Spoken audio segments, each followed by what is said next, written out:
Барлықтарыңызға сәлем, каналыма қош келдіңіздер. Бүгін мен көзге пайдалы 12 жаттығуды көрсететін боламын. Бұл жаттығуларды компьютер алдында және телефонды көп қолданған кезде пайда болатын көз ауруларынан кейін жасасаңыздар болады. Бірінші жаттығу көзімізді төменнен жоғары қарай, жоғарыдан төменге қарай қарату арқылы жасаймыз.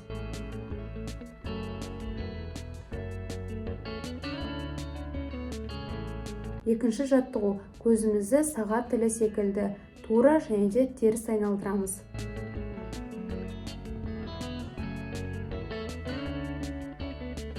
Үшінші жаттығу оң жақтың төменгі жағынан сол жақтың жоғары жағына, сол жақтың төменгі жағынан оң жақтың жоғары жағына қарау арқылы жасаймыз.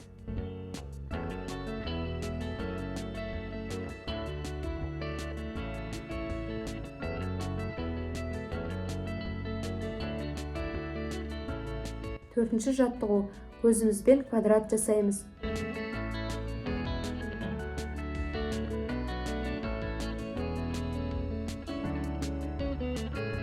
Бесінші жаттығу көзімізді оң жақтан сол жаққа, сол жақтан оң жаққа қарай айналдырамыз.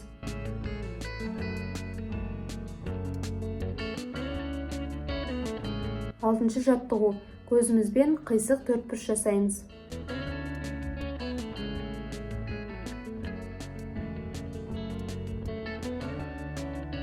Жетінші жаттығу көзімізбен бабочка жасаймыз.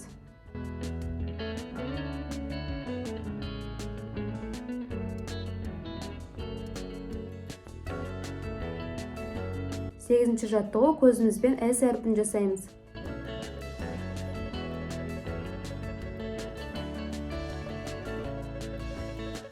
Тоғызыншы жаттығу көзімізді оң жаққа және де сол жаққа кезек-кезек қарау арқылы айналдырамыз.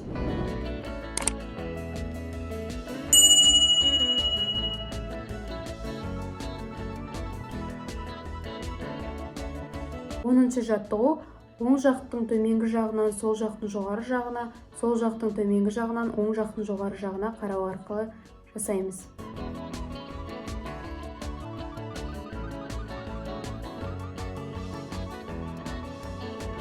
11-ші жаттығу көзімізді сол жаққа және тура, оң жаққа және тура қарау арқылы жасаймыз.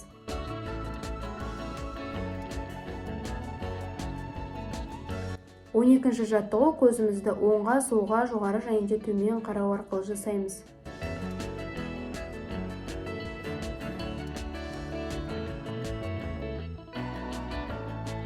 Осы жаттығуларды жасап болғаннан кейін көзіңізді жұмып 1 минуттай демалыңыз. Компьютер алдында ұзақ отырып жұмыс жасайтын болсаңыз, бұл жаттығуларды күніне 2 рет жасағаныңыз жөн. Ақпаратым ұнады деген ойдамын. Видео ұнаса лайк басып, комментарий жаза кетіңіздер. Дендеріңіз сау болсын.